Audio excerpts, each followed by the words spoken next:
हम लोगों के प्रत्याशी अर्चना रविदास जी हैं, पढ़ी लिखी है, यहीं के लोकल है, मायके भी यहीं, ससुराल भी है।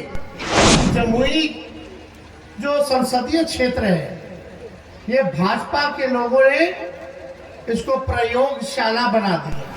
अलग अलग राज्य है, अलग अलग धर्म है, अलग अलग जाति है, अलग अलग खान पान है, दिखने में अलग है, पहनावा अलग है, तभी हम लोग इस देश के नागरिक कहलाते हैं, तभी हमारा देश महान कहलाया जाता है। अंग्रेजी में बोले तो डाइवर्सिटी जो है, देश की खूबसूरती ही है ये डाइवर्सिटी। कश्मीर से कन्याकुमारी चले जाइए, दक्षिण भारत अलग दिखता है, कश्मीर अलग दिखता है।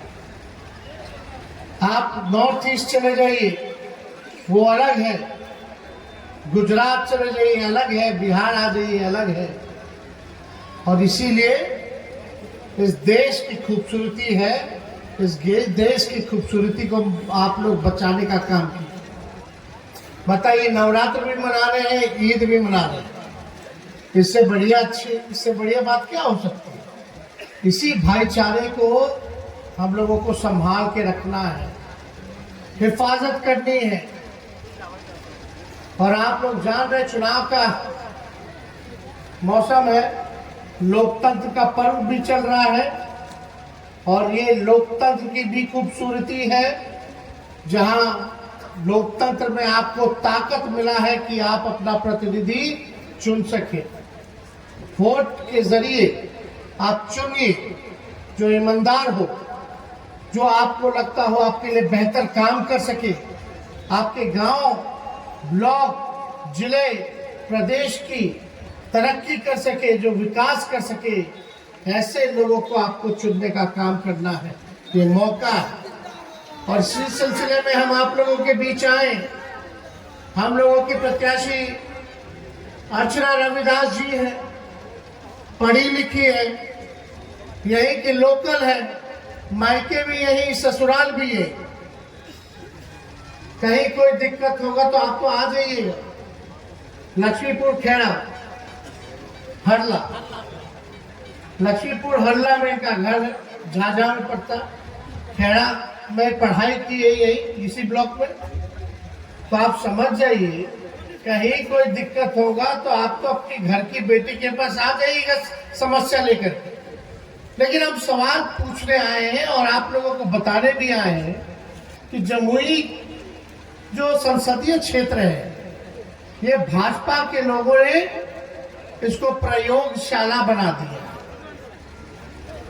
प्रयोग करते रहते हैं, आज तक जो है हमेशा बाहर के लोगों को ही जिता रहे, बाहर के लोगों को ही भेजा जा रहा है। ये पहली बार ऐसा है कि हम लोगों ने आपकी स्थानीय उम्मीदवार को भेजने का काम किया, ताकि आपको समझ सके और आपकी समस्याओं का निदान कर सके। लेकिन आप बताइए, हम आपसे सवाल पूछना चाहते हैं। हम मोदी जी की बात नहीं करते हैं, मुद्दे की बात करने आए। और मुद्दा क्या है?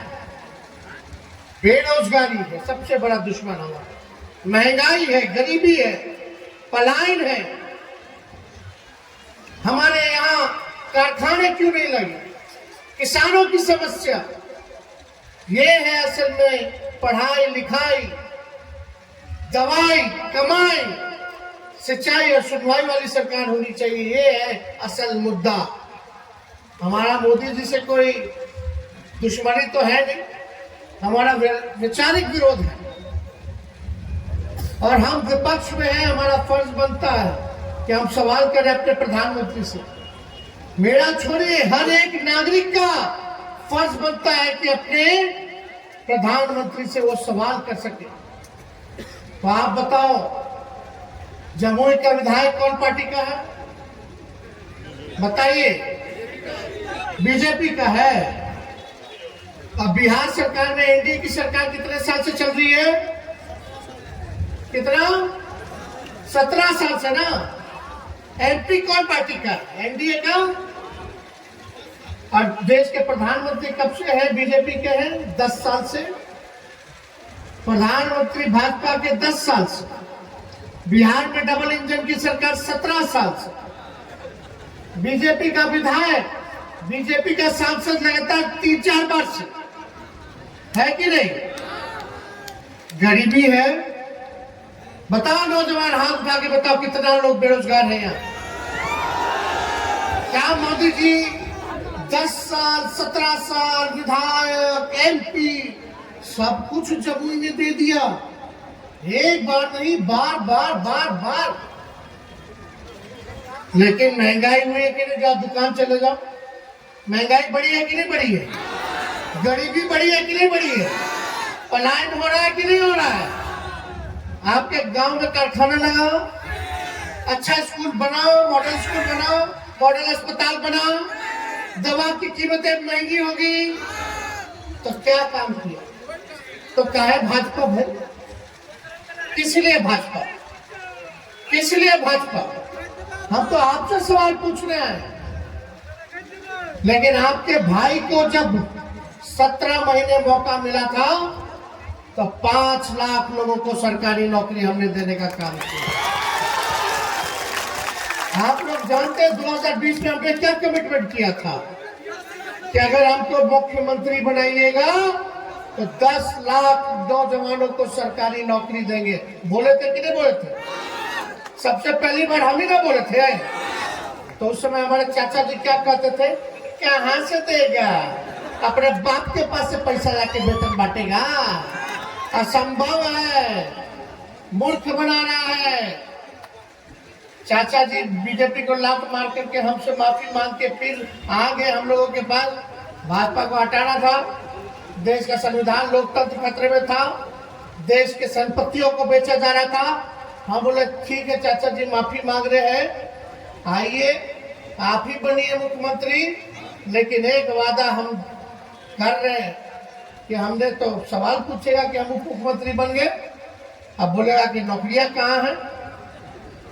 तो हम तो किसी भी कीमत में नौकरी देंगे। और आप देखते सोचो, जो व्यक्ति, प्रधानमंत्री जी ने कितना नौकरी दिया 10 साल में, और इनके 17 साल में राज्य में कितना नौकरी दिया? कितना? किसी को नहीं पता, क्योंकि दिया ही नहीं तो पता कहां से होगा। सोचो, जो लड़का आपका भाई है, बेटा है, हम लोग जो कहते हैं वो करके दिखाते हैं। जो सोचिए उप मुख्यमंत्री होते हुए एक राज्य का, वो भी मुख्यमंत्री नहीं, उप मुख्यमंत्री होते हुए 17 महीने में 5 लाख लोगों को सरकारी नौकरी दे सकते हैं। अगर आप हमको ताकत दीजिएगा, 5 साल के लिए बैठाइएगा तो कितना लोगों को नौकरी देंगे? एमपी में जिताइएगा तो पार्लियामेंट में हम लोग जो है नौकरी की आवाज उठाएंगे। सरकार बनाइएगा तो नौकरी देने का काम करेंगे। ये होना चाहिए। आप लोग देखिएगा, जितने तालमी मरकज के लोग हैं, आंगनबाड़ी है, टोला सेवक का, विकास मित्र है, सब लोगों के मानदेय को, आशा ममता के मानदेय को हम लोगों ने दुगुना करने का काम किया। जाति आधारित गणना कराई। जाति आधारित गणना जातिवादी वाली बात नहीं है, ये एक्सरे है, एक्सरे, ताकि अपने राज्य का स्थिति पता चले, कौन लोग कितनी संख्या में, और जो लोग हैं बिहार के लोग किस हालात में रहते हैं, कौन लोग गरीब है, किसके घर में नौकरी है, कौन बेरोजगार है, कौन भूमिहीन है, कौन नाला साफ करता है, कौन रिक्शा धोता है, कौन मंदिर मस्जिद के बाहर भीख मांगता है। इसलिए हम लोगों ने कराया। अब आंकड़ा आ गया सामने, पता चला स्वर्ण जाति के लोग भी गरीब है, उससे ज्यादा गरीब पिछड़ा जाति के लोग हैं, उससे भी ज्यादा गरीब अति पिछड़ा जाति के लोग हैं, और सबसे गरीब जो है वो दलित भाई है, वो आदिवासी भाई है, और कुछ सेगमेंट अल्पसंख्यक भाइयों का है। हम लोगों को पता चला, अच्छा भाई, ये परिवार के पास घर नहीं है, ये परिवार के पास नौकरी नहीं है, ये परिवार वाला भीख मांगता है, ई परिवार वाला रिक्शा चलाता है, तो हम लोग योजना बनाएंगे और उनको आर्थिक मदद करने का काम करेंगे। क्या था, जिस घर में नौकरी नहीं उसको 2 लाख रुपया, जिसका पक्का मकान नहीं उसको पक्का मकान बनाने के लिए 1,20,000 रुपया, और जो भूमिहीन है जिसके पास कोई जमीन नहीं है उसको 1 लाख रुपया। लेकिन ये काम करते करते योजना सारा बन गया, इधर से चाचा जी फिर पलट गए। हम लोग काम कर रहे थे, रात भर अस्पताल में घूम के छापा मार रहे थे, इलाज अच्छे से हो, डॉक्टर आए, ओपीडी डबल कर दिया, दवा की संख्या बढ़ा दी, अस्पताल में साफ सफाई होने लगा, लेकिन काम इन लोगों को पसंद नहीं है। अब चाचा जी चलेंगे तो चलेंगे, हमारी पूरी शुभकामना है जहां रहे स्थिर रहे, इधर उन्हें मत कर, एक जगह चुन लीजिए वहीं रहिए।